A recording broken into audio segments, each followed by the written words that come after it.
Welcome to our tutorial on how to review and address credit gaps in the portal by New Visions.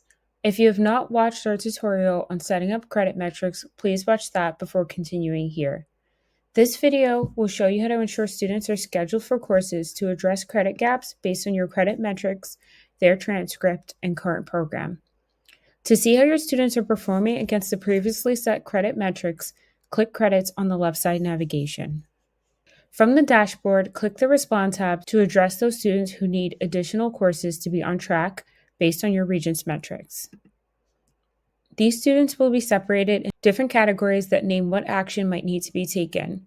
Categories highlight students that fall into buckets, such as students who need portal plans applied in the source system, meaning scheduling gaps have been addressed in the portal but not reflected in stars, students missing portal plans to address scheduling gaps, and students with other programming flags, all of which can be handled directly in the portal. Please note, addressing scheduling gaps for students in the portal does not automatically schedule them in stars. At the end of this video, after we have addressed the scheduling gaps in the portal, we will show you how to bulk upload to stars. Starting with the students missing portal plans to address scheduling gaps category, you'll notice that the rows are organized by subject. Click View and Grid to display student details such as total credits, subject with credit gaps, earned credits, scheduled courses, and more, helping you to identify which courses students need to be assigned to. Clicking into the Missing Plan for Scheduling Gaps or ELA will show all students who are missing ELA credits in the data grid. From here, you can bulk assign students to an ELA course. Bulk assigning is useful when, for instance, you know exactly which course, period, and students need to be assigned to that course. For example, if you have 5 freshmen transferring into your school and they all need an ELA course, and your school only has space for 1 freshman ELA course in the upcoming term. To bulk assign these students, we'll go to the top toolbar and click Plans, and then assign a course plan. Select the students that you know need to be assigned to an ELA course, and then we'll click Assign Course Plan. For plan type, we'll select Course from Master Schedule or Codec, and then Next, and then select the course code and period and cycle that you know is appropriate. So if it's EES 81, we'll select that one, and then Assign. For students where it's not immediately apparent which courses in the sequence are needed or what periods they have available, it is recommended to assign students individually using the student profile. This allows for a more thorough review of each student's academic data. So, to access the student profile, we'll cancel out of this. We'll go to a student who we know needs reviewing. Once in the profile, you will see a list of categories on the left-hand side. Review these sections before scheduling courses. Let's start by reviewing transcript history. Here, we can see all courses the student has taken, including when the courses were completed, course marks, and credits earned or not earned. Then we'll check credit gaps.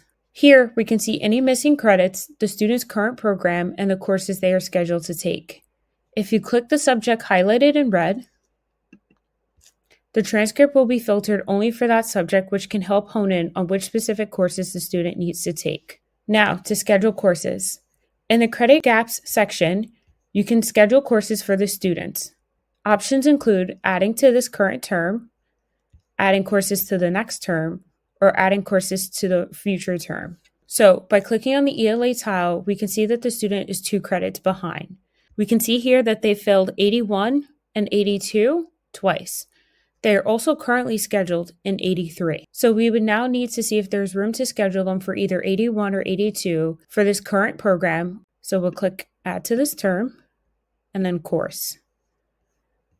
The course code that we know we want is, and let's see what's available. After reviewing the student schedule, we know that they could potentially take an EES schedule for period 10 and 9 on Tuesday and Thursday. So we'll select Add and then Close. The pending course edition will now appear in the student profile under the current program section. After assigning courses, the next step is to ensure that these changes are reflected in stars. So we'll X out of the student profile in the data grid. Once all scheduling gaps have been addressed in the Respond tab, use the row for students with unapplied plans for the current term to export the pending current term course changes.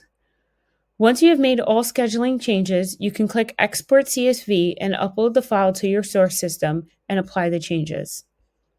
Now that all the updates have been made in the portal and uploaded to STARS, you should use the Monitor tab to track progress to graduation regarding credits.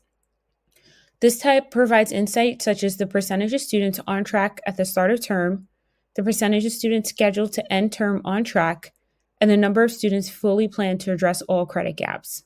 This process will help ensure that all students are properly scheduled and progressing towards graduation.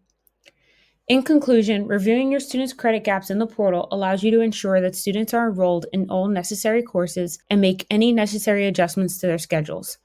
For questions or help, use the Calendly link in the video's description.